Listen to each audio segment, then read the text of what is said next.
Welcome into episode 118 of Press Pass. I'm Kayla Anderson alongside my co host Joshua Perry, and we have the video up and running, folks. So we are going to put that part up on YouTube this week. We're excited about that. First and foremost, how has the week gone for you? It's actually like sunny here in Nashville after we had all that craziness going on. So is it somewhat decent up there in Seabus? Yeah, no, the weather's right around here, which we've been really fortunate.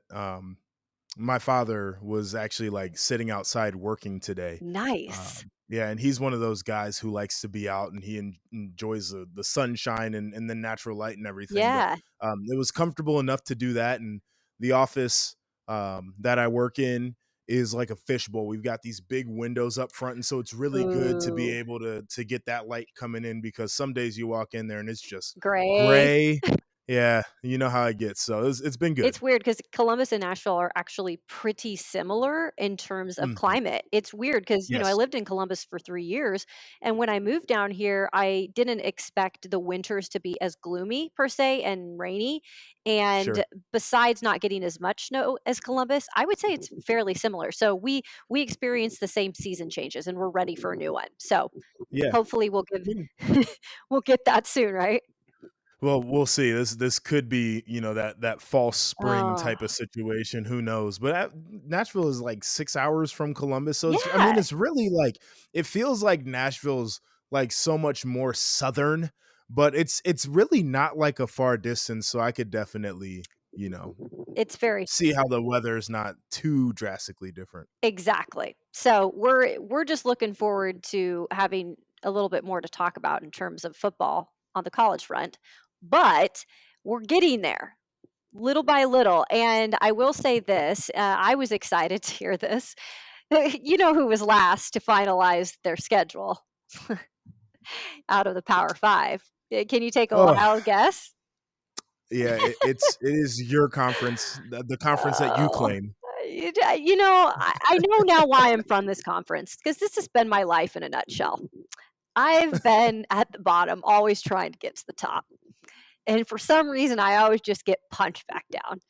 And we here we go again, the last conference to make a decision in terms of putting out their schedule. But it is a good thing because it looks like this 2021 schedule for the Pac-12 is going to be normal in terms of they're going to play those non-conference games. They're also going to have that 9-game conference season. So it looks like things will get back to normal for the Pac-12 over there on the West Coast, and um, it because we were kind of curious as to if they would do things a little bit different than the other conferences. Other than the fans right now, which I haven't heard too much on, Mhm. play will be the same. And it's going to be good to see some of these Pac 12 schools playing some non conference games to get the season started. Yeah, and like you'd like to see some capacity at these games. Like I Yeah, think we would all appreciate that as fans of the sport of football. But Kayla, to your point, the fact that they are planning for a full season with non-conference games, I think, is a really good sign. And Ohio State and Oregon are going to be going at it, hmm, and that's one of the non-conference games, and that's why it's important to have those. yeah, But it's one of the things that we talked about. I think two things are happening simultaneously. Is number one, they are just they're fatigued. They're just done with the pandemic and protocols and everything else. But number two, you hear news this week that we should have the proper amount of doses to right, vaccinate every American adult by May or whatever they're saying. yeah, Like that gives people a ton of confidence to be able to plan events in August and September, right, understanding that we will have the resources to fight the virus in terms of medicine right,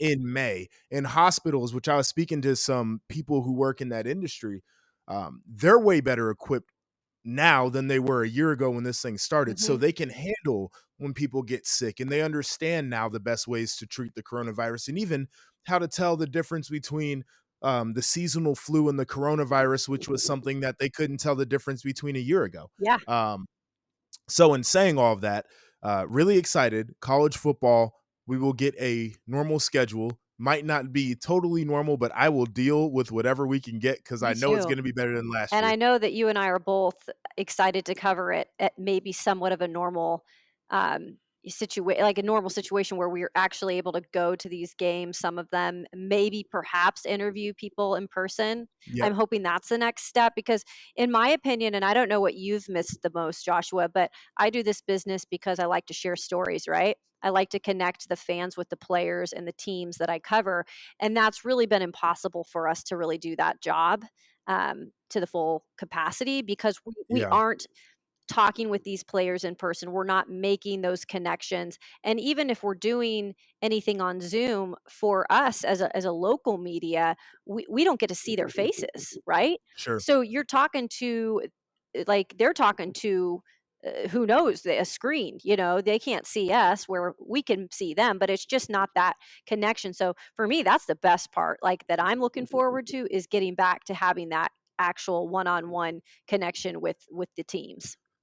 I totally agree, and I can think back to the 2019 season, and after the season was over, I got to go to Wisconsin and spend some time with their linebackers, and we taped some segments for BTN, which were great, Yep. and it was really fun getting to know those guys, two guys that became NFL players, which is really awesome. They were great players in college, and then got to go out to a Rose Bowl, which was Oh, awesome because yeah. we got to participate in media day, spend some time with the Isn't that players, so fun? and it's so fun. And just being able to, like travel from Ohio to California and not Yeah, have to worry about everything and be able to enjoy Pasadena. right. We missed a year of that. And for me and you both, like some of the best years of our career right now. Yeah, So definitely glad to be able to get back to doing some of that with some normalcy too. absolutely. There is gonna be some normalcy, it looks like. Surprise, surprise, down here in the South. Uh, we already talked about Texas A&M saying that they're planning on having full Well, capacity. in the state of Texas is That 100% that was what open I was just right gonna now too. say. So So that's not even you can expect everything open there. But they are going to also plan on having full capacity at Bryant Denny Stadium. Of course, that's Alabama's stadium in Tuscaloosa. That doesn't come as a surprise to me at all. And now I think it's just a matter of everyone following suit down here in terms of the SEC, at least. But you did say that there is a Big Ten school that has said they're going to be opening up for business this fall. yep, Nebraska said that they plan to be at full capacity. Now, don't know what the Big Ten conference is going to come up with in terms of rules because I think one thing the Big Ten is going to be cognizant of, and this is not going to be an issue in the South because I think everybody's going to try to do everything, and they didn't care this last year anyway about one Texas A&M being able to have fans and Florida not being able to have as many or whatever the case is. But I don't know if 90,000 people in Lincoln, Nebraska is going to go over well if you can't put 100,000 people in the shoe in Columbus. But with Yeah. that being said, they're planning on 100% capacity there. That's the latest report. Yeah, and I think it's only a matter of time before some of these other schools, the big ones in the Big Ten follow suit as well. I mean, like you said, you you're going to have what 90,000 in Stadium, Nebraska, and you don't think that Columbus and Ohio State is going to be like, we're going to bring them in. I Yeah. mean, at least It's at some sort of almost full capacity. I'll be curious to see. I don't want to get too far into the weeds here, but Yeah. it's the the Big Ten footprint. I think had a little bit of a rough patch, just Mhm. to put it like that. And so I think there's going to be a little bit of kowtowing and placating.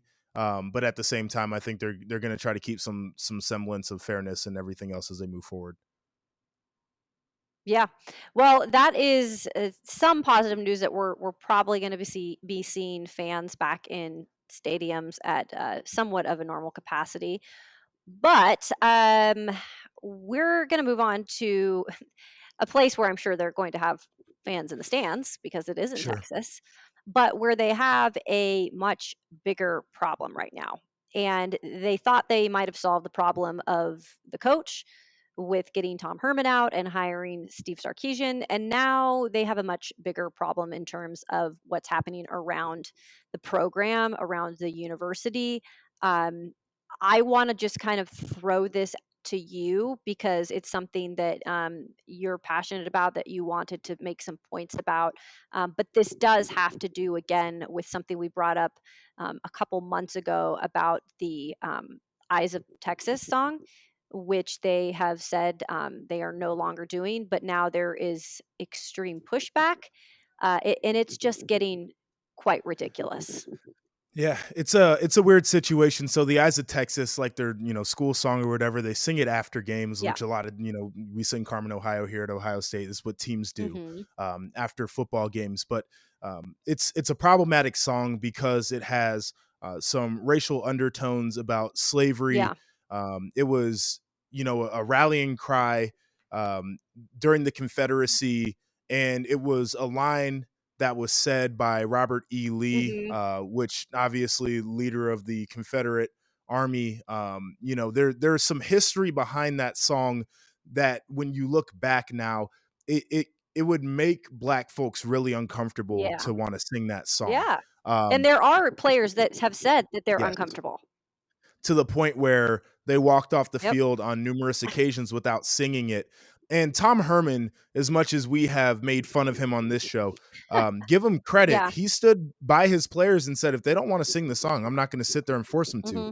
Sarkeesian came in with a little bit of a different attitude. He said, The Eyes of Texas is our song, and we're going to sing it. And I understand the job that he has to do because he's part coach, part politician down there, and we've talked about why that's the difficulty of that Texas job. Yeah. But I would, and again, I can say this because I'm not paying bills down there. But I think you're damned if you do, damned if I you don't, I guess is know. the best way to put it. Like, do you lose your locker room, but you still keep the booster money coming in, or do you lose the boosters, but your guys are playing hard? Like, so I get where he's put in a compromised position, but I wouldn't have taken that stance the way that he did. Now, essentially, where they're at is they said they weren't going to play the song, and then they said they were going to do it, and they got a ton of pushback Yeah. from boosters Yeah. about not playing the song. And I want to read some quotes because it shows you a little bit of what that school is dealing with. Number one, in terms of the amount of money That's that they're pulling in yeah. from these boosters, but like the actual character of these people that they have to, they got to massage them a little bit. But one person said, quote, it's time for you to put the foot down and make it perfectly clear that the heritage of Texas will not be lost.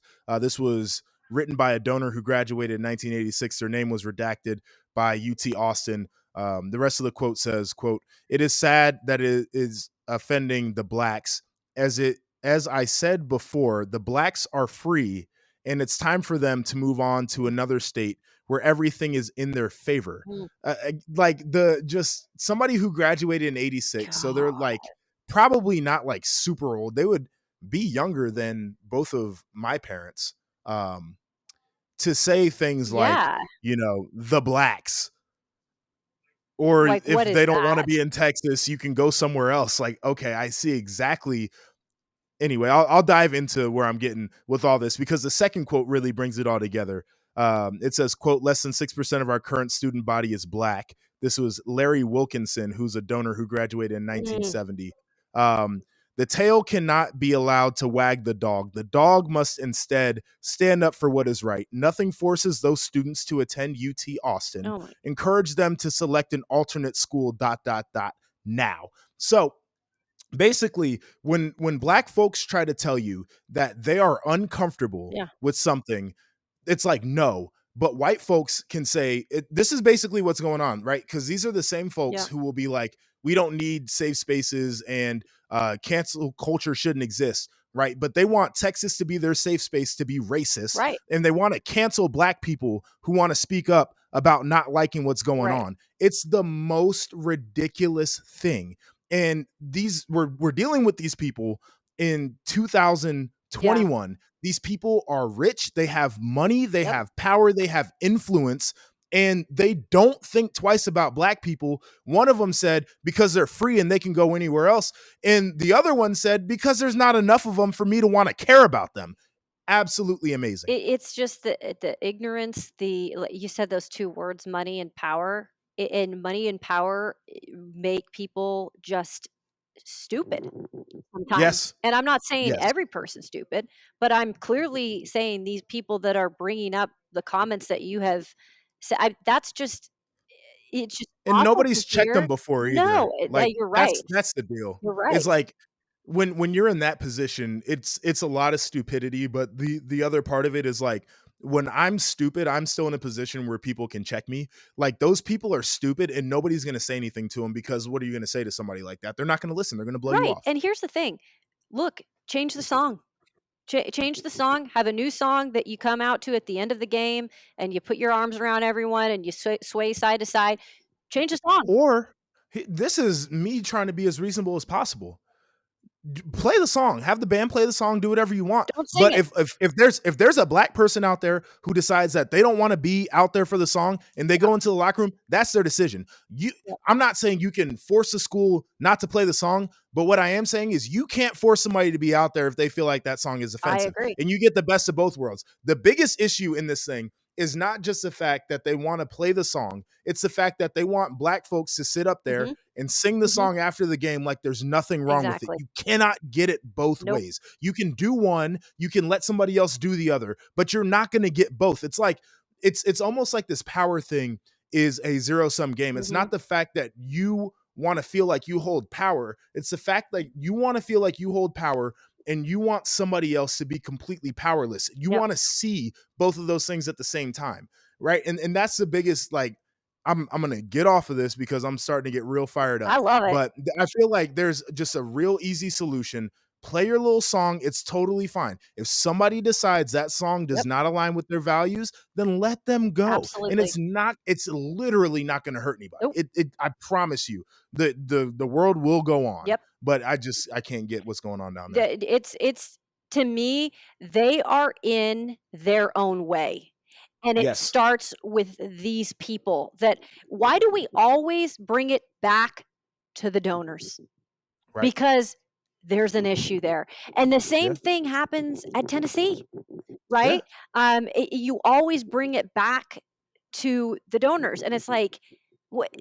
It's like an issue, and because they're stubborn, they're gonna stay in their ways. They're not gonna break. They're not gonna budge, and because they have money, they feel Yeah. like they can run the show, and they Well, do, and and they've clearly they shown do. that they do. But at what Yes. point do we have to find a way to break that? Who knows? But I'll say this: this third segment we're getting ready to get into Oh is yeah, 100% the reason it why is. they have to do what they're doing right now with Right, these donors. right. I mean, we're literally going to talk about it, but that's as long as the system for college football is set up to where what we're going to talk about next is important. It will always be. Yep, It'll be donors, yep. coaches, players at the bottom of the barrel every single time. Yep, you're right, and it's just a nasty cycle because we continue to have to bring things up like this where it's just, to me, why are we even having to discuss something this awful? Like, where this is even something you're having to go and, like, spell it out, right? It shouldn't be something that we're doing at this point in 2021, but we are.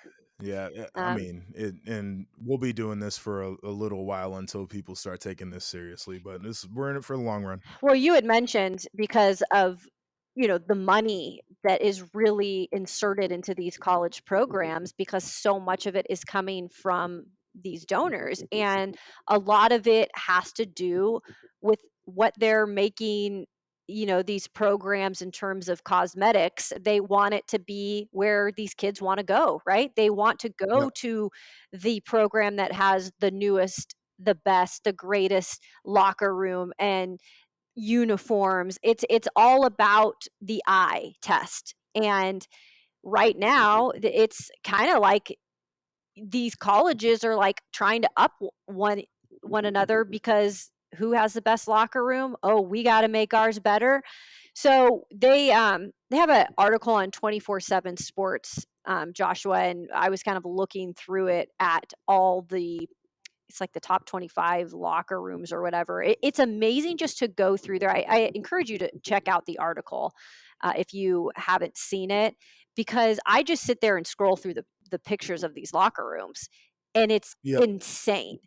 And then Yep. I get lost, and I can see how some of these recruits get lost in just the look of everything and how cool it is, and wow. But that's what we're dealing with here in this generation. It's the eye Do test. you Do you remember when Urban in like 2012 and 2013 was like on this big push for a brand new locker room Yeah. because he didn't like the way the facilities looked? Yep. And so we got the upgraded facilities, and literally from that point to where they upgraded the locker room, it was every year there was a new project being done. They did the locker room, and then they did the tubs, and then they did the training room, Yeah. and then they did something on the indoor. They did the renovation to the upstairs meal room. Yep. They did a renovation to what used to be like the basketball court in that area. It's like year after year after year after year, they're just doing more and more projects. Yeah. And we talked about one of the reasons is the donor money that's coming in, right? Folks will spend on their favorite school. This Yep. is the other thing to consider with this. And I think this benefits players because some of these facilities are beautiful and they're very comfortable to be in and the whole deal. So I don't necessarily get as mad about this, but there's nowhere else to put the money. Like the booster money comes in and No. they either got to put it in a coach's pocket or they got to put it into some new gear or they got to put it into facilities, but they can't put it in a player's pocket. So this is how we get to this point Nope. where Clemson has a slide in their facility. Is I would personally, instead of the water wall that we had at the Woody, I'd have taken a $500 That check. is You can't nuts. do it though, and so you end up getting some of these different facility type These like situations. crazy. So tell me, as a player, how important is it really to some of these guys? I know to you, it's that's not what it's about. But when you were kind of, around some of these other players, or when new recruits were, coming and looking at facilities, I mean, how important is something like that? Not to the fact that like that's why you're going to that place, but maybe that's like a small reason why you would pick Ohio State over like A&M, or something where Sure. it's like just a little bit of a difference maker. It just because it's just such a new generation of kids. Well, it's not just kids. Like I see it every day selling real estate. Like That's a what's good going to be point. the difference maker if you're somebody who's looking at Dublin, True. Olentangy, New Albany, right? And out of the three areas, you found they're all acceptable suburbs. You feel like you're going to get all of the best of whatever you're looking for out of the experience. But let's say the house in New Albany has a couple of newer amenities than the Yeah. one that you saw in Lewis Center or the other one in Dublin, you're going to Mhm. pick that house, right? And so Sure. for kids, if there's not a big difference in their mind in terms of the coaching staff and the opportunity to play and some of the academic programs, then maybe it'll come down to facilities. It's the fact that you walk into an older facility and the first thing that pops into your mind is like, okay, what's wrong with this place, right? Right, right. It's the same thing. When my clients walk into an old home and they're like, "Man, deferred maintenance. Like, what kind of issues am I going to run into here?" Sure. As a player, you're like, "Okay, they don't keep the locker room updated. Like, are they really going to take care of us and give us everything that they promise?" So I think it makes a little bit of a difference just in terms of like um, more of an implicit type of thought process. Yeah. No, I would agree with you on that. I mean, look, I told you, just scrolling down through some of the shots that they had, the video or pictures that they had, I'm like, "Ooh, wow, this is cool. Ooh, I like the design of this." So like, I mean, I'm not even an athlete or college athlete that went to any of these places, but man, I might be like fooled for a second by looking at some of these and being like, maybe I'll kind of think, considering them. Oh, these Oregon uniforms, these are pretty sweet. It's Yeah. so crazy nowadays. Like when you hear Well, kids talk about that. I'm gonna jump in because you mentioned like the Oregon uniforms. Yeah, That was a thing I think before like this big arms race on facilities happened. sure. It was the uniform thing because Ohio State started doing some of the alternate uniforms before they Right. ever thought about upgrading facilities. Because Oregon was doing it and Florida had some different alternates and like all these schools, it was like, okay, who's gonna have the best gear? Yeah, And now the gear thing might be a little bit played out because everybody has alternates. So I it's like, know. okay, like who's got the best features at the facility that can get the recruits. So it definitely makes a Do you difference. have, like, when you were at Ohio State, Did you guys have, like, something where the media would never know, like, this is, like, a cool area that we just never really heard of? Do you think the and if you didn't, do you think that exists in some of these programs? Yeah, I think there's probably some, like, you know, if you ever watch MTV Oh, Cribs, like yeah. the little hidden spots that, people didn't really know about, or it's like, "Oh, man, Imma just save this for you," and Right. then they show you, like, some little crazy feature. Facilities definitely have that, like, Ohio State, um, they have a float tank, like a pod, and that's not something Oh, that a we lot of talked people about know. that. Yeah, and the pod is one of my favorite things to do for therapy, so that's a cool one. Yeah. And then The when they renovation? did the last renovation, they put in these, like, I don't even know how to describe it. They're like private treatment rooms Cool. that were in the front, but I don't think they even use those for treatment. Like, I think guys just go in there to catch a nap if they can. Sure. Hey, Yeah, you gotta have a place, right? right. You're sometimes at that facility for longer than you wanna be, and it's you gotta catch some sleep by Way sometime. longer. You had Yeah, mentioned real quick, I thought it was interesting, oh man, what did you mentioned the pods, which I had talked to you about how I had done the pods before, which was really cool. Shoot, it just escaped my mind because I was gonna say something about the whole facility thing. Now I'm drawing a blank. Dang it. This is what happens when I've been working all day. Today was a work day. the I way. recorded this podcast on a work day for the first time.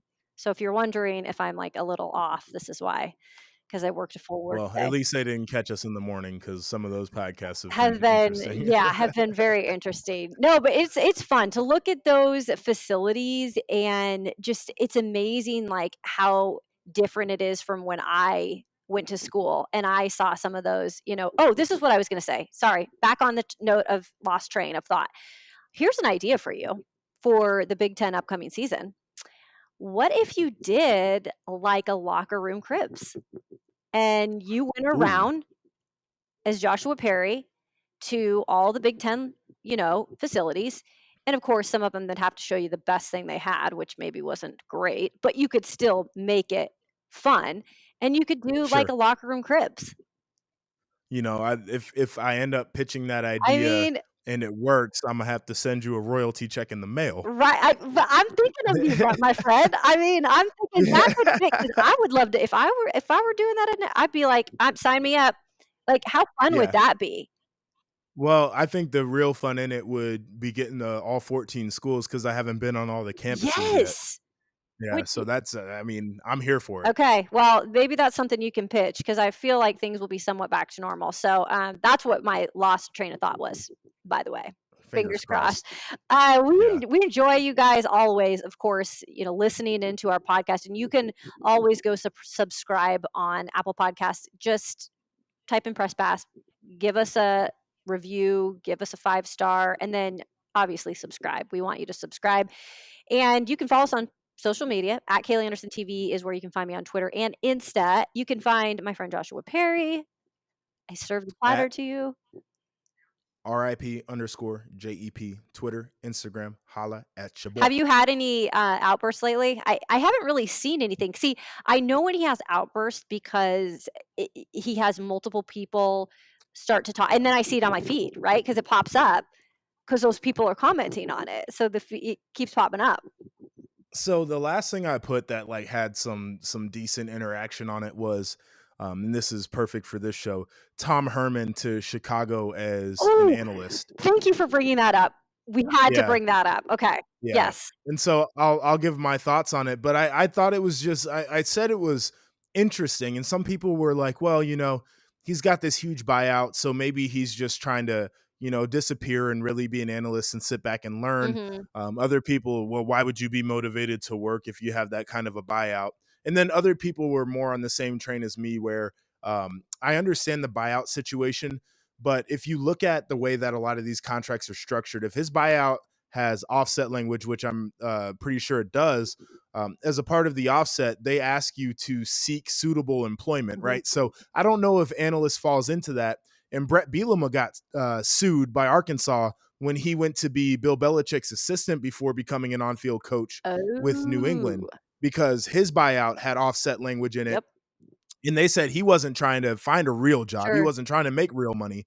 And for folks who are like, well, what is offset language? If you're supposed to get paid 15 million over 5 years, 3 million a year, and you get a job that pays a half a million bucks, the first school where you're employed pays you the half million, and then the school that fired you would pay you the 2.5 to get you to $3 million.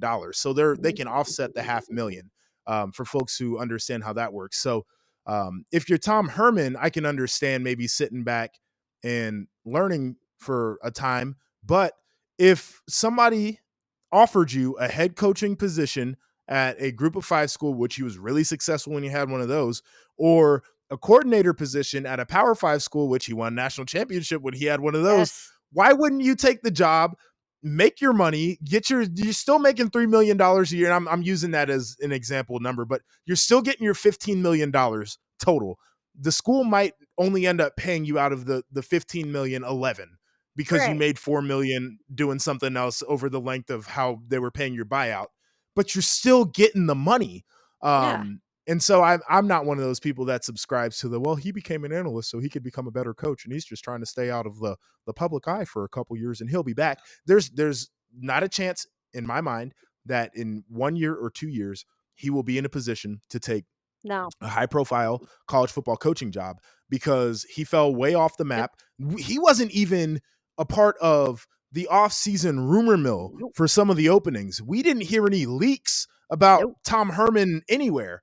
Which Really weird situation. I don't know exactly. anything about it, No, but but you're right. You bring up the point. I think there's something more to it, which we're not going to speculate, but we're kind of speculating, and just it'll be something where we're going to not hear his name for a while. Let's just say that, yeah, right? I think he's people are going to be cool on him for at least a few A years. little bit, yeah. But thanks for Yeah, bringing that up because I know you had mentioned that to me this week. I was like, yeah. oh gosh, not another analyst job. Yeah, I know, right? It's like the Well, analyst is the flavor of the oh my month. God, get over it. By the way, how much do you think they get paid? This is a good question. If well, all right. So I'm gonna just go based off of numbers I know in my little brain, right? So if you're at Not a Ohio little State brain, but yeah, okay. and the lowest paid position coach makes, let's say, like 350 to 400. If you're somebody who literally cannot be an on-field coach, I don't think you're worth more than 80,000 Okay. to maximum 100,000. The NFL, I don't know what their pay structure is like compared to college. It used to be coaches had to go to the NFL if they really wanted to get paid. They're paying them well in college now. Yeah. So I couldn't imagine it's a lot more than that though. Which is so isn't it crazy to think Tom Herman's working for like $80,000? I mean, I know it's a I little more mean, than that, but you know what I'm saying. listen, if I mean if he was working for $200,000 compared to the millions he was getting paid before, Yeah, like that's a drop I off. agree. Yeah. Yeah. It So who knows? That's But incredible. he could be. I mean, he could literally like his checks could have gone from all right, let me get my calculator out here because I gotta do this math just to put it in perspective. So 3 million divided by 12. If he was making $3 million a year, it's a quarter million a month Ah, to 80,000 divided by 12 to 6,600 a month. Like what are we what are talking we about? talking about here? My Yeah, goodness. yeah.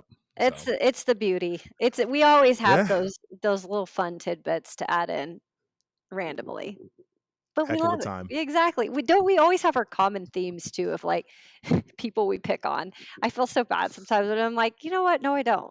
I don't feel bad. It's hard for me to feel bad in some of these Or situations. I exactly. don't I don't ever want to besmirch somebody's good name, but I will besmirch somebody's besmirchable name. Exactly. That's a great way to put Yeah, it. Well, of yeah. course, we appreciate you guys listening and you can always tune in. We're here every single week unless there's something crazy going on. So we appreciate you guys and we'll be back here next week.